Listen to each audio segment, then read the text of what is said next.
Nous sommes à contre-courant, malheureusement, de la tendance nationale et nous avons une augmentation de plus 9% des tués sur la route, alors que les chiffres du nombre d'accidents et du nombre de blessés restent relativement corrects.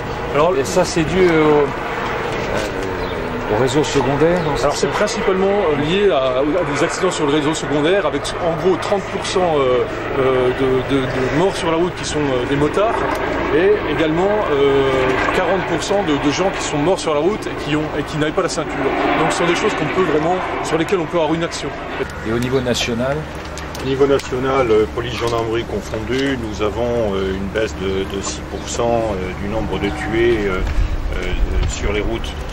Ceci dit, le mois de juillet a été moins favorable que les mois précédents et donc nous sommes particulièrement vigilants par rapport à cette stabilisation du phénomène. Voilà, une voiture en éloignement à 89 km/h. Vous avez une petite visée rouge à l'intérieur qui permet de viser la plaque d'immatriculation. Et lorsqu'on appuie sur la gâchette, alors c'est assez sensible, hein, la vitesse s'inscrit.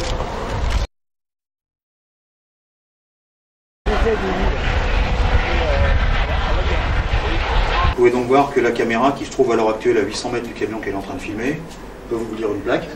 Ça, c'est l'hélico. Hein. C'est l'hélico, voilà. Là, nous avons des indications sur l'écran. Nous avons la position GPS de l'hélicoptère, son altitude. Nous avons également l'altitude du point qui est filmé, la distance de la machine et la position GPS du point qui est filmé. L'image thermique, c'est pour la nuit. C'est très utile la nuit. D'ailleurs, en image thermique, on voit beaucoup mieux la nuit qu'avec une image classique. C'est vrai que les périodes estivales sont des moments où il y a de grands déplacements, de grands mouvements, et pour éviter les drames, eh bien, je veux naturellement encourager à la prudence, et j'ai d'ailleurs demandé aux responsables des forces de l'ordre et de la sécurité, dans la gendarmerie, d'exercer la plus grande vigilance.